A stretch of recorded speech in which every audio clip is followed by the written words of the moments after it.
La question de la dépréciation du franc congolais face aux devises étrangères et celle de la faillite ou cessation des services de Congo Airways,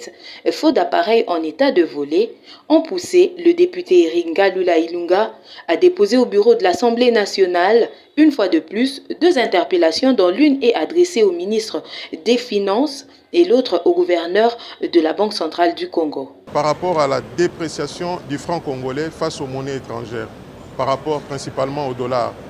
le franc congolais continue à perdre presque 30% aujourd'hui, malgré la réunion que vous tous vous connaissez, que le président de la République, Félix Tshisekedi, avait convoquée, où ont pris part les vice-premiers ministres de l'économie, le ministre des Finances, l'inspection générale des finances, la gouverneure de la Banque centrale,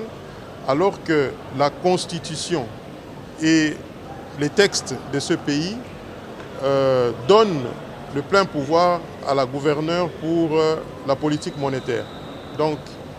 qu'elle vienne nous expliquer au niveau de l'Assemblée, parce que le pouvoir d'achat du Congolais, le panier de la ménagère,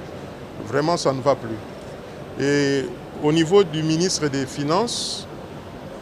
nous avons tous suivi, Congo Airways a eu des problèmes,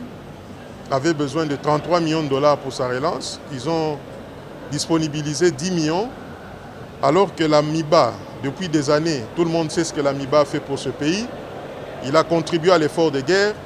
mais le ministre des Finances, dans toutes ses sorties, a toujours jugé, estimé. Il est convaincu même que la MIBA, dans son état actuel, est un grand trou noir dans lequel il ne peut pas jeter l'argent de l'État, comme si les moyens, le trésor public lui appartenaient. Donc, qu'il vienne, parce que c'était une promesse de campagne du président de la République. Nous sommes maintenant à la fin du mandat, il faut que quelque chose soit fait, de la même façon qu'on a trouvé une solution pour Congo Airways. À lui de rappeler l'importance de sa démarche en cette période de session budgétaire où les députés votent des allocations aux entreprises et institutions publiques,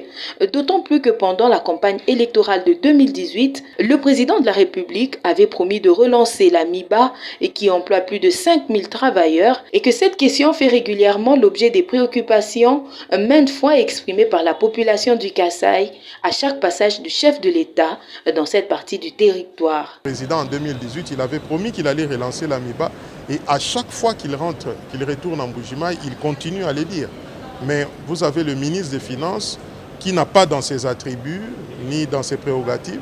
le fonctionnement de la MIBA, qui émet des avis, mais je ne vais pas sortir toute la teneur du contenu de mon interpellation, qui viennent à l'Assemblée nationale parce que c'est pour ça qu'on nous avait élus. On doit cesser de confondre interpellation, émotion de défiance. Nous sommes en train de faire notre travail d'élus du peuple. Donc on doit tout le temps arrêter de penser que lorsqu'on fait venir